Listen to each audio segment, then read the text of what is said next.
Larry Nassar was born on August 16, 1963, in Farmington Hills, Michigan, in the United States.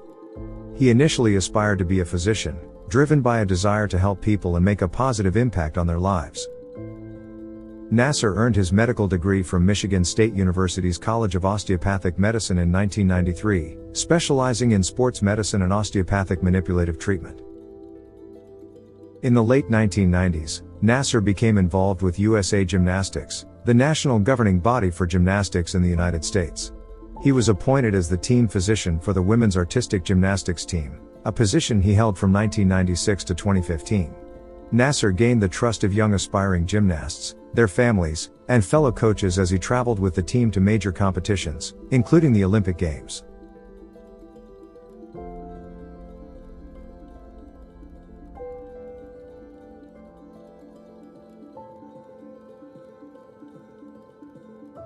During his tenure as team physician, Nassar used his position of authority and trust to commit heinous acts of sexual abuse against young female gymnasts. He manipulated and exploited these vulnerable athletes under the guise of providing medical treatment, using techniques such as invasive treatments and claiming they were necessary for their well-being.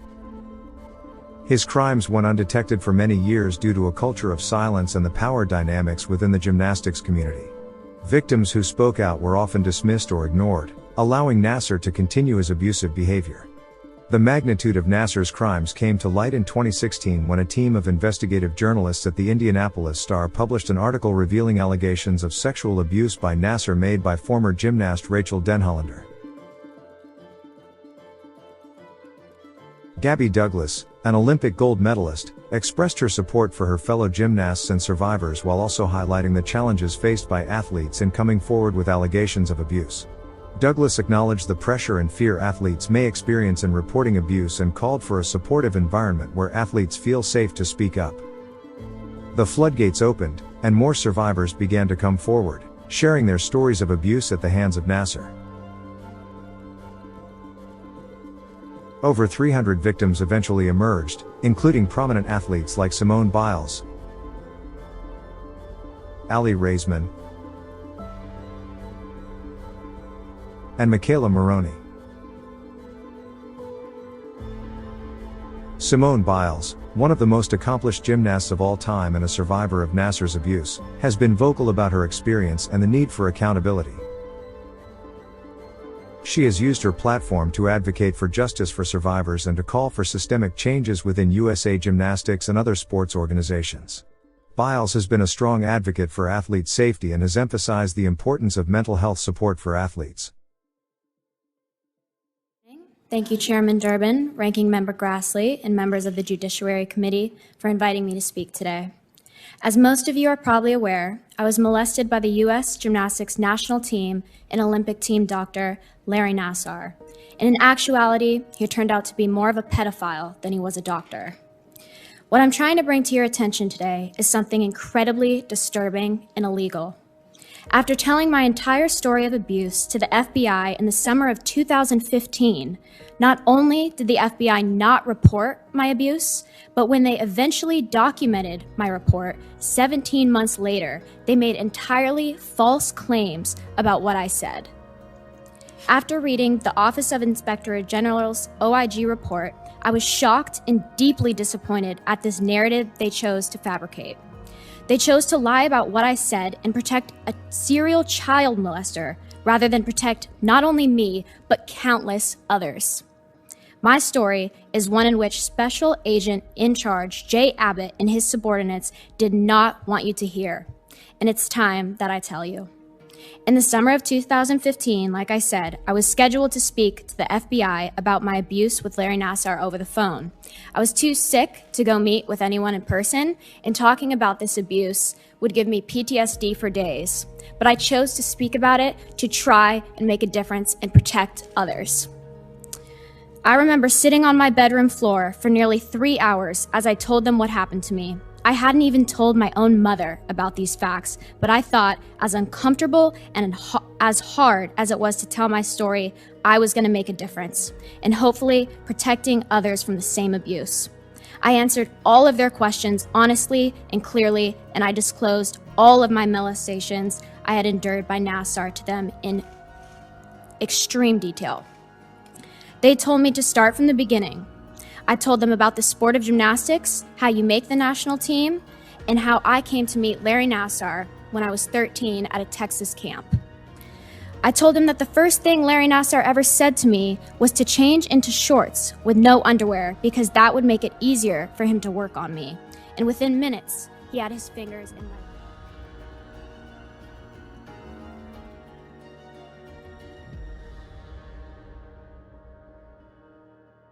Aly Raisman, another prominent gymnast and survivor, has been a leading voice in the fight against sexual abuse in sports. Raisman has been outspoken about the need for transparency, accountability, and prevention of future abuse. She has called for a thorough investigation into how Nassar's abuse went undetected for so long and has advocated for stronger regulations and safeguards within sports organizations. In 2015, it was known that at least 6 national team athletes had been abused by Nassar. There was even one of the athletes that was abused on film. Given our abuser's unfettered access to children, stopping him should have been a priority. Instead, the following occurred. The FBI failed to interview pertinent parties in a timely manner. It took over 14 months for the FBI to contact me, despite my many requests to be interviewed by them. The records established that Steve Penny, FBI agent Jay Abbott, and their subordinates worked to conceal Nassar's crimes. Steve Penny arranged with the FBI to conduct my interview at the Olympic Training Center, where I was under the control and observation of USA Gymnastics and the United States Olympic and Paralympic Committee. The day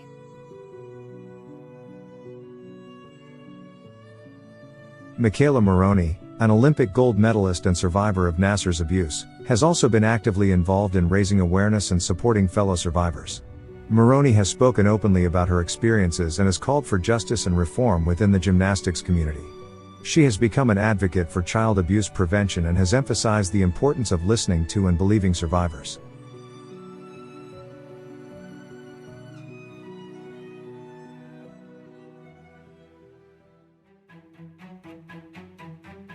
In 2017, Larry Nassar was arrested and charged with federal child pornography offenses. Later that year, he pleaded guilty to multiple counts of sexual assault and was sentenced to 60 years in federal prison. Subsequently, he faced additional state charges in Michigan, resulting in another prison sentence of 40 to 175 years.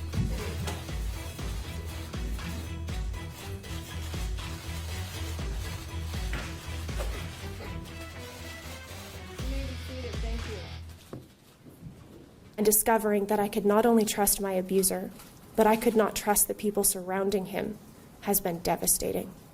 I did not know that at the same time Larry was penetrating me, USAG was systematically burying reports of sexual assault against member coaches in a file cabinet instead of reporting them, creating a culture where predators like Larry and so many others in the organization, up to the highest level coaches, were able to sexually abuse children, including our Olympians, without any fear of being caught.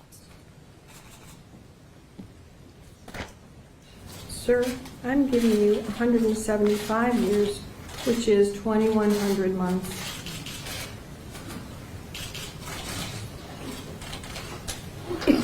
I just signed your death warrant. Following Larry Nassar's arrest and the exposure of his crimes, several investigations were launched to uncover how such a widespread pattern of abuse could occur and go unnoticed for so long.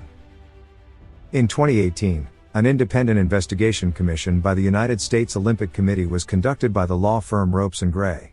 The investigation, known as the Ropes & Gray Report, revealed significant failures by multiple organizations, including USA Gymnastics, Michigan State University, and the Olympic Committee itself, in responding to and preventing Nassar's abuse. The Ropes & Gray report shed light on the lack of oversight, inadequate policies, and a culture that prioritized winning and reputation over the well-being of athletes. It also highlighted the systemic flaws that allowed Nassar to continue his abuse unchecked. The report led to a series of resignations, reforms, and legal actions aimed at ensuring the safety and protection of athletes. If you are interested in obtaining further details about this report, I have included the link to the report in the comments section of this video. The story of Larry Nassar took a dramatic turn in May 2022 when he was reportedly attacked and stabbed in prison by another inmate. During the assault, Nassar was stabbed twice in the neck, twice in the back and 6 times in the chest. While the attack left Nassar with non-life-threatening injuries, it serves as a stark reminder of the anger, pain, and desire for retribution felt by those affected by his crimes. As we reflect on this dark chapter, let us remember the resilience of the survivors and their determination to create positive change. May their strength inspire us to ensure that no one else suffers such horrific abuses, and may we work together to create a safer and more supportive environment for all athletes.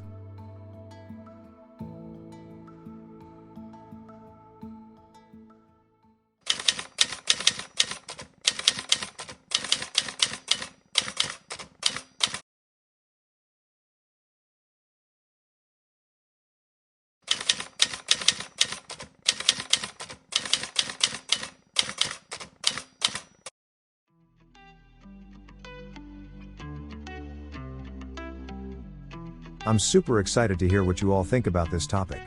So don't be shy, leave a comment down below and let your thoughts flow. Before you go, make sure to hit that subscribe button and give this video a thumbs up if you enjoyed it.